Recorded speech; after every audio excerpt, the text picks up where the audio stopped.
If you're feeling stuck financially, there's one simple mind shift that you can make that will change everything in your future. And that simple shift is going from a scarcity mindset to an abundance mindset. Now, this is something that we see all the time in the finance world, but it also spills into other parts of people's lives. Scarcity mindset's a really conservative outlook on things where you don't think there's going to be enough. Therefore, you tend to do things that may not be in your best interest in the long run. So we're going to go through a few different examples and how you can actually make this mindset shift yourself. First, let's talk about how does the scarcity mindset actually hold people back financially. So oftentimes when we see someone that has a scarcity mindset, it tends to have them hesitate when it comes to investing and saving. So oftentimes we'll see some people that will have massive emergency funds or way too much money in the bank or in safe products like money markets or CDs. And we're talking people that spend maybe $6-7 a month, have something like $80,000 to $100,000 sitting in savings doing nothing for them. And they need it just in case. They live a just in case lifestyle or just in case retirement, because what if something happens where I may need this money? Now, outside of buying a home, I personally can't think of any reason where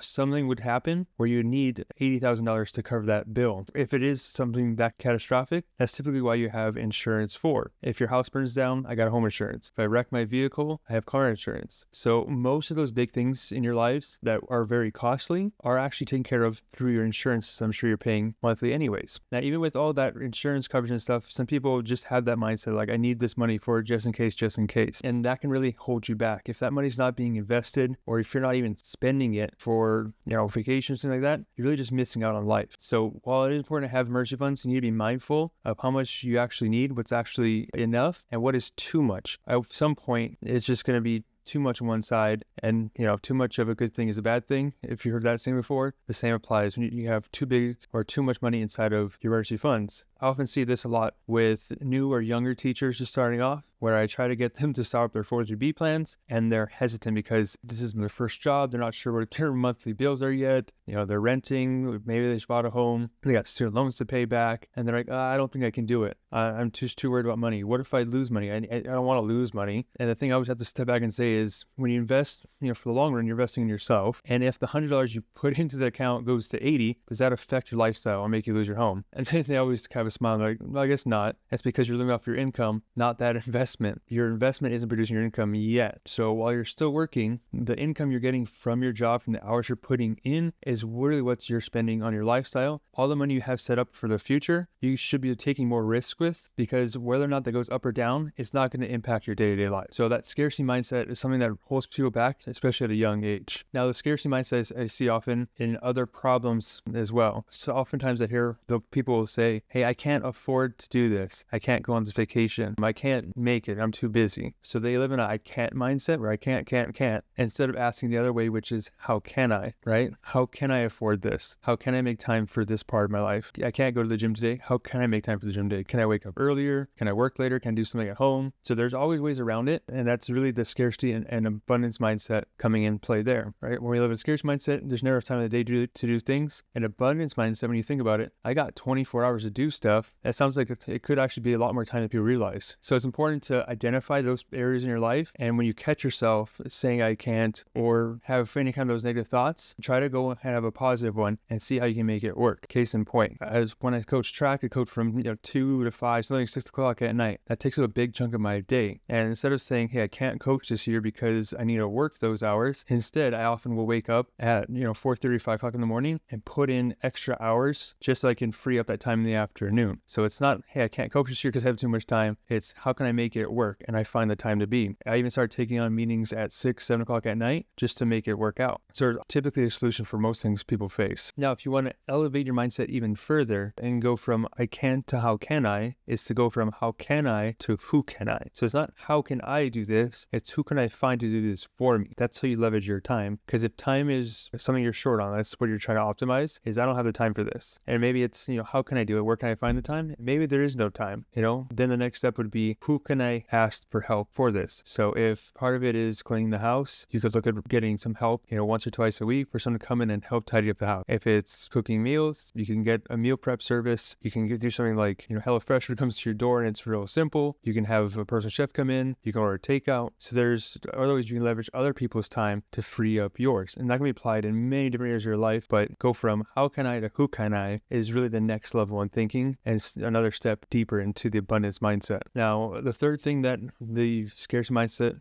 causes issues with is it causes you to miss opportunities. So oftentimes people that have the scarcity mindset focus on immediate needs or wants over long term. So oftentimes they'll do stuff where they may like take money from like a tax refund and they'll go and spend it right away on vacation or a new TV or something like that, instead of using it to put towards their future self, kids' college funds, retirement accounts, things like that. We also see this when people don't take advantage of employer-sponsored accounts or tax advantage accounts, and they just keep focusing on doing what they do. They don't take the time to look at what am I doing is currently best. So I see a lot of people go to like Robinhood, that was coming up a lot lately, where they wanted to invest in whatever, targeted fund, ETF, stocks, whatever, and they never stop to think about long-term tax implications, where they could have got those same exact funds inside of like a Roth IRA and not paying taxes on the growth. So they miss out on tax opportunities because they're so focused on doing it now. I need to buy now. It's the FOMO, the fear, where they want to just jump in right now. They don't go the extra step to make sure it's structured correctly. So that's part of the whole scarcity versus abundance mindset thinking. And other ways this will come up in your life, or ways to get out of this, is prioritize paying yourself first. So oftentimes people get paid and then they start spending, right? They got to pay rent or your mortgage, they pay their insurance bills, they get groceries and all that kind of stuff. And then it's whatever's left, I'll save that. Oftentimes it's not very much. And the truth is you can only spend what you have. So if you got in the habit of putting money aside for yourself, future self first, and then spent what's left, yes, you may have to cut back your lifestyle, but it's a lot easier to spend less when you don't have it. You can't essentially force to spend less. Now it's a hard shift. Once you get into the habit of,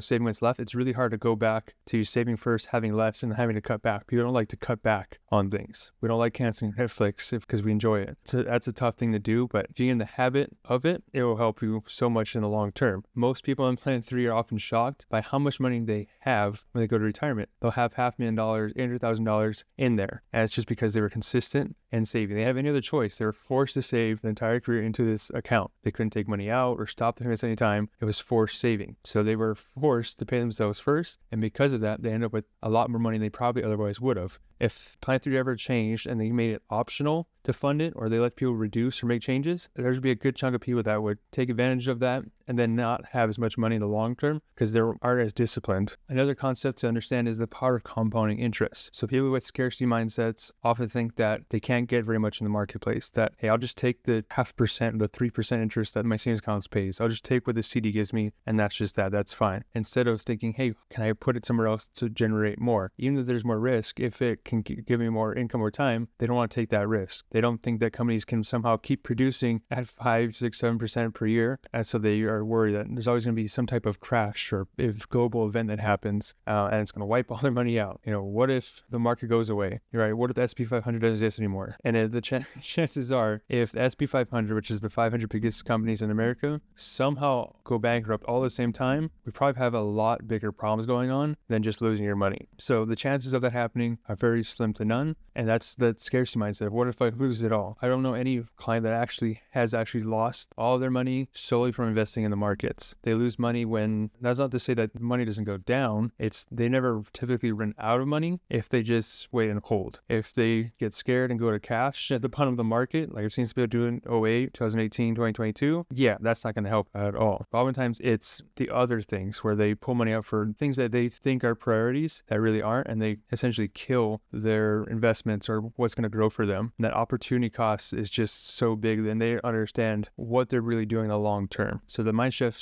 here is, instead of just focusing on the safe, steady investments and worrying about losing it all in some giant market correction, the abundance mindset is, as long as I'm investing in the biggest and most profitable companies in the world as a shareholder, so those profits are going to trickle down to me and you're going to be okay in the long run. Now, some steps to actually go about changing this mindset. So if you felt called out at all, or you think you might be in that type of scarcity mindset, then here's a few things you can do to start shifting to the other way. Step one is just to start tracking your expenses just for 1 month. Pull last month's bank statements, credit card statements, and go through it line by line just to kind of see where the money is at. A lot of people who come and ask them what their expenses are, most will know some kind of ballpark figure. A few people are actually clueless, and if you ask them to write it down, they probably couldn't because they're not sure where they go. They have a general idea of what goes out the door, but they're really not sure. So go back and track just 1 month is just to see where it was, and you may be surprised to see, hey, I forgot about that subscription, or we spent too much here or there, and it just kind of stand out to you when you review it all. So we often say that you achieve what you track. So if you track something, you become more aware of it and you're more likely to achieve it. So instead of just saying, hey, I'm going to spend less, unless you actually have a way to track and document that you are are spending less, it's probably not really going to happen. So you can also use budgeting apps or spreadsheets. I prefer spreadsheets. It's just a lot simpler to use, even with all the fancy technology. Step 2 to start changing your mindset is switching to automated savings. So instead of, saving what's left, go to the payroll and say, hey, can you take X amount from my paycheck for retirement savings? It can be deferred comp, 403b, 401k, whatever you've guys got going on. You can just start putting in there. It's automatic, auto set, out of mind, and just spend what's less. That's one easy step. And you don't have to start with a lot. $20 a paycheck does sound like a lot, but it starts getting you in the habit of it. And you get to the end of the month, like, 20 wasn't bad. Next month, maybe you go 25 and so on. So it's just one little step in the right direction. Step 3, when you go to those budgets and you see some expenses, the ones that are non-essential, right? So obviously you need a place to live and you need to eat. But is there room in the grocery budget to cut out some of the extra purchases or luxuries we get? Is there room to cut something out that we're not really utilizing anymore? It's not bringing us any joy. You can start cutting something out. You don't have to cut it all at once. Just cut out one expense. Just pick out one thing. Hey, we're going to cancel X subscription for this month because we're hooked on this Netflix show and I haven't opened Peacock up in 3 months. Something like that. It's very simple. And if you need to get back on Peacock for $8, you can go right back on it. So it's not like there's a big sign-up fee or big long commitment. So those are just simple little ways that can help. One exercise you can do that I've had some success with is, some people say you can negotiate bills. I've had any luck with that, but if you go in and threaten to cancel, oftentimes some companies will give you a deal just for you to stay. So like when the Olympics were on this last past year on Peacock, I already had the subscription, but I was wanting to